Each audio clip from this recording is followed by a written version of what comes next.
নমস্কার বন্ধুরা, বানি রান্নাবান্না চ্যানেলে সবাইকে অনেক অনেক স্বাগত। আশা করি আপনারা খুব ভালো আছেন। আবারও চলে এলাম এক রেসিপি নিয়ে। তো বন্ধুরা, আজ আমি আপনাদের করে দেখাবো আরসে পিঠে বা গুড় পিঠে। কেউ বলে আরসে পিঠে, কেউ বলে গুড় পিঠে। তো বন্ধুরা, আমি এখন আতপ চাল নিয়েছি। চালটাকে আমি খুব ভালোভাবে পাছড়ে নিয়েছি। এবারে এই বাটির মাপে আমি চালটাকে দিয়ে দেবো।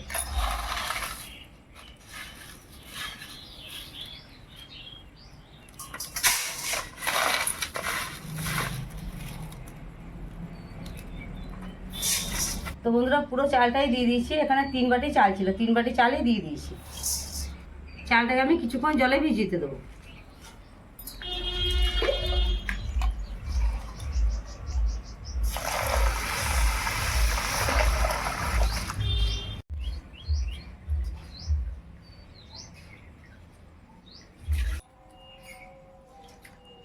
তো বন্ধুরা, চালটা ভিজে গেছে। আমি আধ ঘন্টা মতো ভিজিয়েছি। এটা আতপ চাল, তার জন্য আধ ঘন্টা ভিজিয়ে দিয়েছিলাম।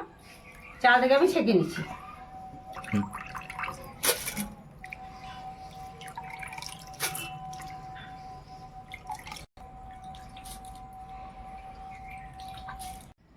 তো বন্ধুরা, চালটাকে আমি ছেঁকে নিয়েছি। এবার চালটাকে খুব ভালোভাবে জলটা ঝরিয়ে নিয়ে তারপরে মিক্সচার মেশিনের সাহায্যে আমি চালটাকে গুঁড়ো করে নেব।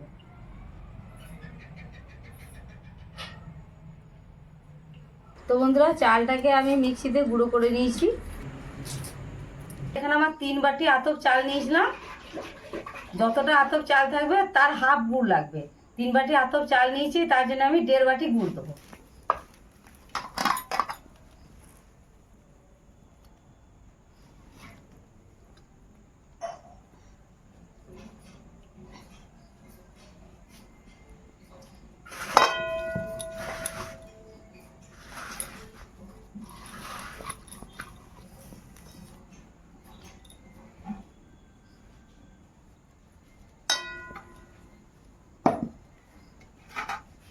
দেখুন বন্ধুরা, 1.5 বাটি গুড় দিচ্ছি। তো বন্ধুরা, উনুনের কাছে চলে এসেছি।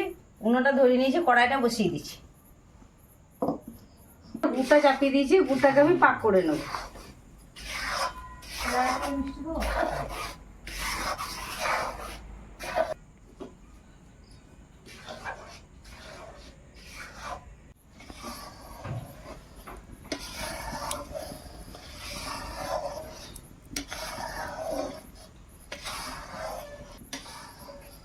তো বন্ধুরা, আরসে করার জন্য ভেলি গুঁড়েও হয়, কিন্তু এই আখের গুঁড়ে আরসেটা খুব ভালো হয়।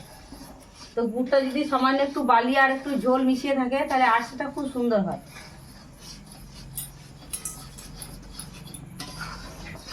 দেখুন বন্ধুরা, গুড়টা ফুটে এসছে। এবার আমি দেখে নেবো পাকটা। দেখুন বন্ধুরা, আমি পাকটা দেখিয়ে দিচ্ছি।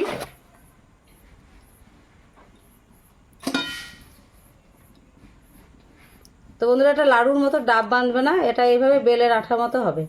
এতে বোঝা যাচ্ছে পাকটা আমার হয়ে গেছে। এবার এটাকে নামিয়ে দিচ্ছি।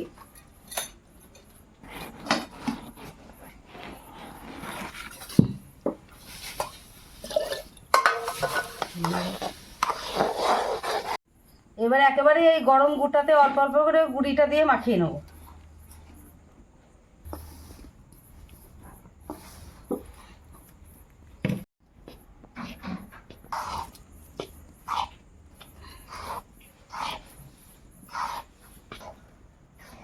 গুড়টা বেশি ঠান্ডা হতে দিলে হবে না, উনুন থেকে নামিয়ে নিয়েই মাখাতে হবে।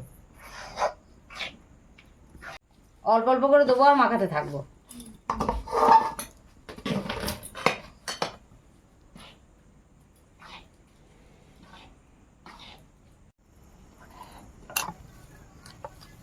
দেখুন বন্ধুরা, সব চালের গুঁড়োটা লেগে গেছে। চালের গুঁড়ো আর গুড় ঠিক পরিমাণ মতো হয়েছে। তো বন্ধুরা, এটা খুব একটা শক্ত করলে হবে না, মাখানোটা এইভাবে হবে।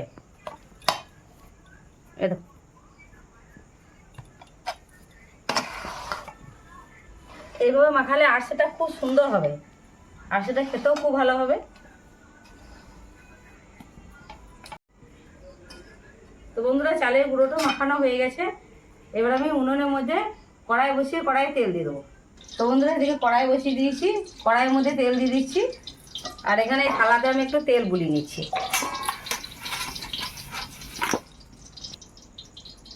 এবারে হাতে একটু তেল গুলিয়ে নেবো।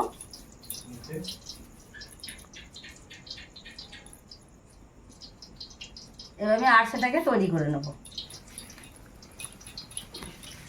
এইভাবে হাত দিয়ে গোল করে এভাবে চেপে দেবো, থালার মধ্যে রেখে দেবো। থালাতে তেল গুলিয়ে দিয়েছি, এর কারণ আরসেগুলো লেগে যাবে না। তো বন্ধুরা আরসেটা একটু পাতলা হলে ভালো হবে, এইভাবে পাতলা পাতলা করে নেবেন। আরসেটা আপনারা যেরকম সাইজ করবেন আপনাদের নিজেদের মতো করে নেবেন। তো বন্ধুরা এদিকে তেলটা গরম হয়ে গেছে, আমি কয়েকটা ছেঁকে নিচ্ছি।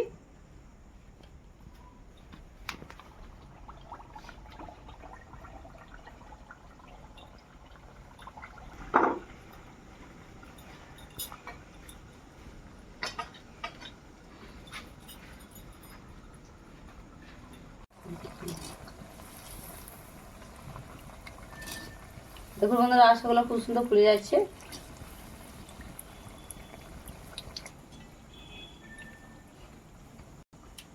ফুলে যাবে, আর তারপর এক পিঠ হালকা করে উল্টিয়ে দেবো, তারপর তুলে দেবো।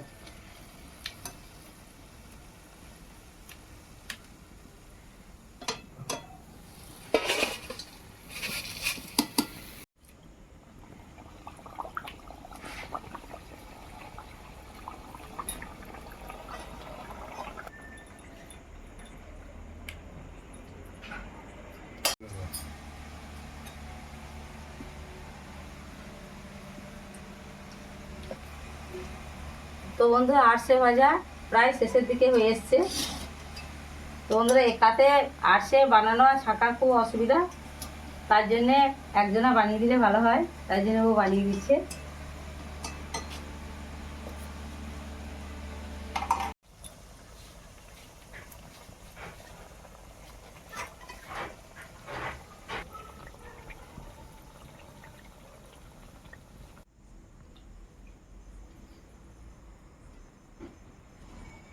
দেখুন বন্ধুরা আরসেগুলো সব ভাজা হয়ে গেছে।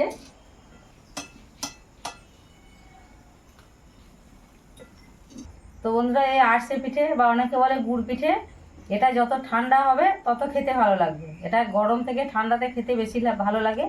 তো বন্ধুরা এটা দুর্গা পুজোয়, তারপরে আমাদের এখন সামনে বাসন্তী পুজোয় অনেকে এই আরসে পিঠে করে, বা আপনারা বাড়িতে খাওয়ার জন্য এই ধরনের আরসে পিঠে করে দেখতে পারেন, খুব ভালো লাগবে। আজকের ভিডিও আপনাদের কেমন লাগলো অবশ্যই কমেন্টে জানাবেন। তো বন্ধুরা আমার চ্যানেলে এখনও যারা নতুন, আমার এই ছোট্ট চ্যানেলটিকে অবশ্যই সাবস্ক্রাইব করে পাশে থাকবেন। আপনারা ভালো থাকুন, সুস্থ থাকুন, ধন্যবাদ। দেখা হচ্ছে পরের ভিডিও।